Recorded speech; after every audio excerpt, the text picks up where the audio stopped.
Hello there, this is my cube. Unfortunately, it's sick. Let me show you something.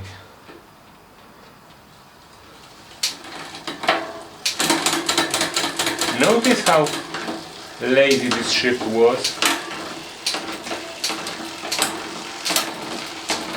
Generally speaking, I'm not really happy with how the bike shifts. That of course is because for extra security I had adjusted the clutch on the derailleur very hard. Now, what can I do about this? Well, apart from loosening the clutch. Well, introducing to you the cheapest upgrade for your derailleur Shimano is offering. These are derailleur pulleys for RD M6000 rear derailleur GS version, supposedly, and I'm going to show you the magic. So let's start with replacing these. Well, replacing these with these.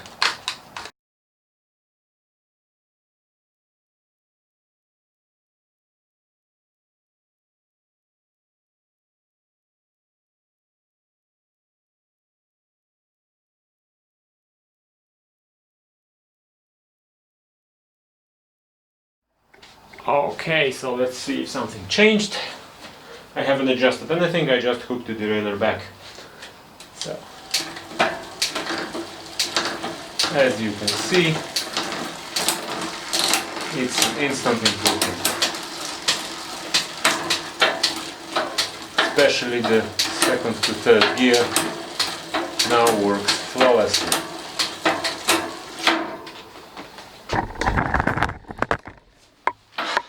So, let's discuss the magic. Alright then, so what's the MacGuffin? Well, this is another set of derailleur pulleys. These are the pulleys from the derailleur I just took off, and by just I mean yesterday when I was making the previous clip. You'll notice that the guide pulley on the derailleur set has a much taller teeth. On the Z, the teeth have the same height. And now this is the reason why my Z operates much more smoothly, because these taller teeth make the magic happen. This is a Shimano RDM 8000 rear derailleur, which belongs to the family of 11-speed derailleurs by Shimano, which were the first implementation of a wide range drivetrains for Shimano. Now, when implementing one wide range drivetrain, you have to contest with the issue that the cassette is big. This one is 1142. And thus the difference between the smallest and the biggest cog is quite high, so the cassette slant is also quite large. So, in effect, you have to deal with the issue that the B distance, the distance between the guide pulley and the cassette cog, is varying to much higher degree than with previous designs. Now, in order to compensate for this, Shimano did three things to this family of derailleurs. The first one was to implement much higher parallelogram slant. You can see it here. The top pulley, the guide pulley, of course, is much more offset from the axis of rotation of the entire cage. You can see it here. And the guide pulley has much taller teeth. Okay, so this is where the magic happens.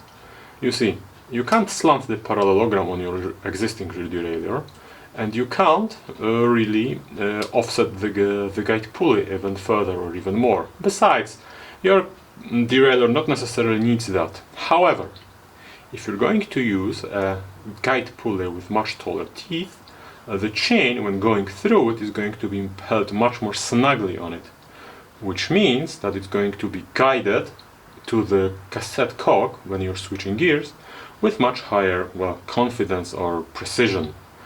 Thanks to that, if you're going to implant this kind of pulley to your derailleur, you're going to get, simply put, much snappier shifting. And the cool part about this is that a set of these is going to put you back something like $7, at least that's what it cost me. You can obviously buy a much higher quality set like from XT or XTR, but that's not really necessary. The key feature here is that the taller teeth on the guide pulley means that chain is held much more snugly, which means that it's going to be much more precisely guided to cassette cogs, which yields much snappier shifting. So this is the tip for the day, or at least the tip for whenever I find another tip to share with you. So thank you for your undivided attention, and see you in the next one.